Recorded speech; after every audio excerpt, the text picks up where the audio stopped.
Amazing here, and I'm back with another video. And I'm starting off this video with my sketch, and I'm just taking masking fluid and going around the edges. That way when I work on my pan pastels, it doesn't ruin my sketch. And here I'm showing the importance of 1, using a brush you don't care about, and 2, making sure you wash your brush right after you use it. Otherwise it'll look like this, and I can't even use this brush for masking fluid anymore because it is just thrashed. And here I'm starting off with my pan pastels, different shades of blue for my background, and I went over the blue with grays and blacks to really bring in some depth to the background that I wanted. And in between the layers, I use fixative spray. And now I'm beginning on the butterfly in the left hand corner. And when working with color pencils, make sure you use a light hand. I know you can't really tell how light of a hand I'm using or how slow I'm going because these videos are so sped up. But if I didn't speed up the videos, they would be like 20 hours long, and nobody wants to watch a 20-hour long video.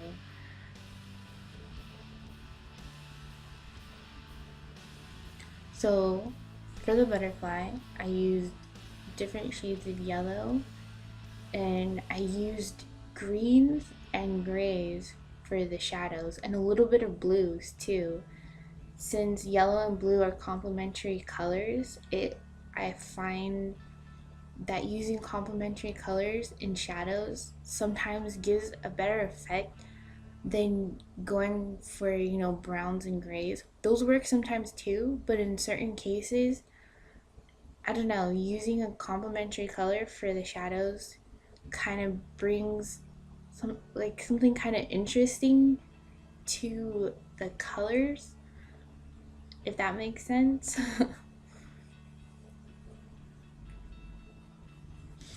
And here I'm just working really slowly, looking at my reference photo and blocking in where all of my shadows are in. I was blocking in where all the shadows were on his body, and just trying, and when working in like fuzzy or furry areas, it's always good to just look at the shapes in the fur instead of trying to draw out each hair, because it'll end up looking not realistic and it'll end up looking like you're drawing straw.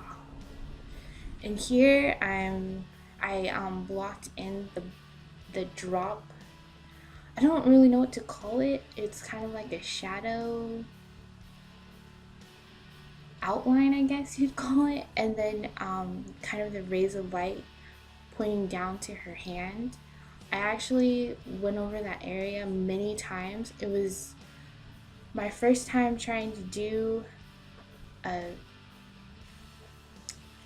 how do I say it? Like my first time trying to do a picture from my head. Like, yes, I did find reference photos and I did use Photoshop to kind of tweak it to how it looked in my head. But it's the first time I've ever made a picture that was me and not me drawing from like a cartoon I like or like a celebrity that I like. So I'm pretty proud of this picture because of that, because it's more me than any of my other pictures have been. But also it was a great time to learn. And so, like I was saying, I kind of got off track. Like I was saying, that light area where it's kind of pointing down to her hand, I went over that many times, and I think it's important to, even if you're not sure about something, to go ahead and do it and make mistakes along the way. Because if you go about art and never try anything new because you're scared of making mistakes, then you'll never learn anything. And I'm getting better at that, because I know that was definitely me before. Like, oh, like, I can't draw a portrait because it never looks good, or I don't want to try this because I don't know how to do it and I might make a mistake. So just try not to think that way and just go for it, because who knows, you might actually end up liking the finished result.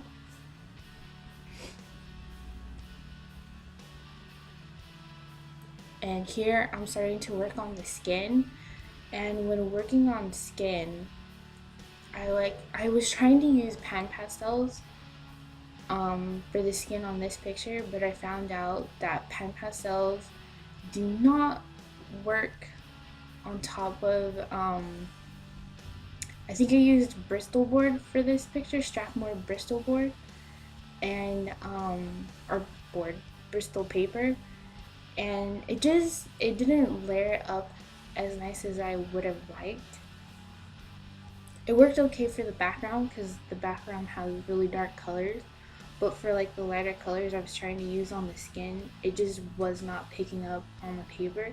So I think I'm gonna try to use pan pastels again, but on a paper with more tooth to it.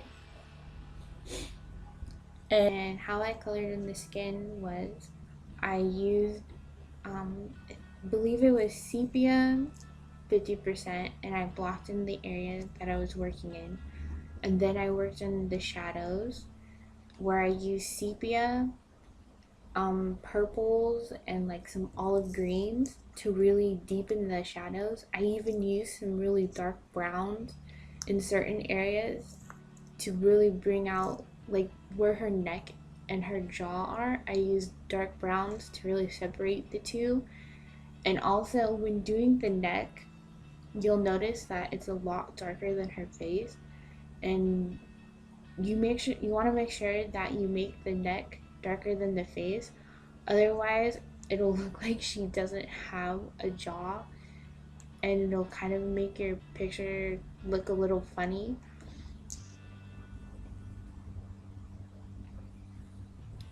And here you can see on the face, I use my mid color and I block in the area, and then I take my darker colors and I put where I think the shadows are. And I think working this way, it really helps you kind of figure out where other colors are supposed to go. And when working this way, it's all about trying to make the skin show where the bone structure is underneath. So take your time and work really lightly, and soft, and use your color pencils softly so you can build up the layers. That way you can build up more contrast in the skin, because again, if you push too hard with your color pencils, you will damage the tooth of the paper. And how I did the skin was I used a brown marker, blocked in all of the hair area, and then I used lighter colors and kind of picked out the highlights. And I find working that way gives me the best result for hair. And here I'm just blocking in the nails using different shades of pink. And here is my final result. I hope it turned out in the end. I hope you enjoyed the video and found it helpful. If you did, please give it a like. And if you would like to see more from me, make sure you subscribe. And I will actually be starting to sell my artwork off of Redbubble. I'll leave the link in the description below, and I'll probably have it pop up somewhere around here. And if you have any comments, please leave them down below. I love it when you guys, give me comments. And if you have any suggestions, also leave them in the comments. And I'll see you guys next time. Bye!